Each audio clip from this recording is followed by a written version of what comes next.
Hey, I'm Jamie from Stonemaier Games, and today I'm going to talk about my favorite mechanism in the game, Life of the Amazonia. Here's what Life of the Amazonia looks like. This is a bag building game where you are using resource tokens drawn from your bag to buy a variety of things, including animals, including other tokens to make your bag better, cards, just a wide variety of things to improve your rainforest. And I like the bag building mechanism quite a bit. That is a lot of fun.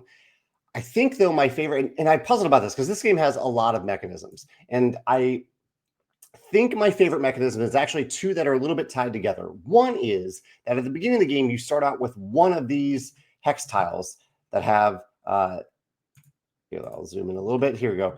That have 7 hexes on them. So you start with one of these tiles, and then eventually you need to expand that. And you need to do it for a variety of reasons. One is for capacity.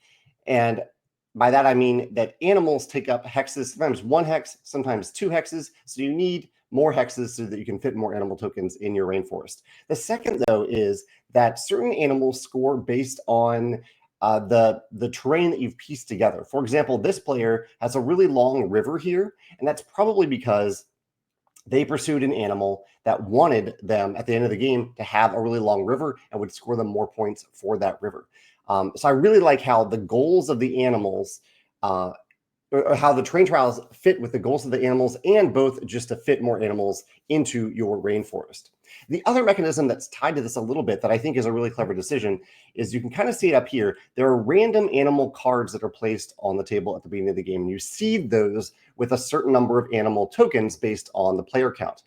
These provide and this provides essentially a race to get these animals. And there's not a ton of pressure to do it. It actually costs quite a bit to get the animals. But as you advance in the game and improve your bag, it becomes a lot easier to gain these animals. And you have this tension where, like this player who has this long river, they probably have 1, maybe 2 animals that score a bunch of points for this river. And so they really want to focus on those animals. But other players might be focusing on those animals too. So because there is a limited quantity of animal token on each of the cards, there's this nice pressure and interaction with other players of how much do I focus on this? Because if I don't focus on it, someone else is going to take those animals. So it's all tied back to this living, growing rainforest that you're creating, where the terrain tiles are related to how many animals you can fit in there and the goals that you're scoring. And there's a limited number of animal tokens that you can place on these terrain tiles that you're expanding.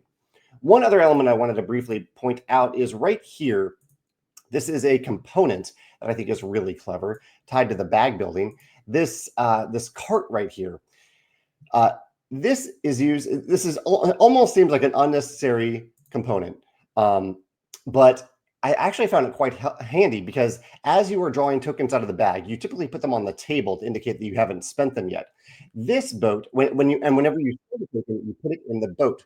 So having this separation of tokens on the table that you can spend and boat to indicate things to put back in your bag, and the boat makes it easy to put all the tokens back in the bag all at once, I thought was a really clever component. It's visually nice, and it adds a nice function to the game and prevents players from making the mistake of spending tokens that they've actually already spent.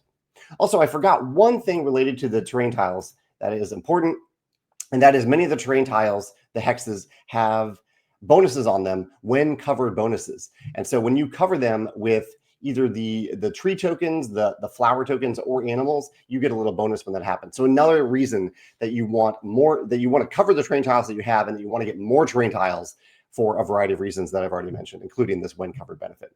Really clever game, Life of the Amazonia. Heavier than I thought, but not in a bad way. And I'd love to hear your thoughts if you've played it. What is your favorite mechanism in Life of the Amazonia? Let me know about that in the comments below. Thanks.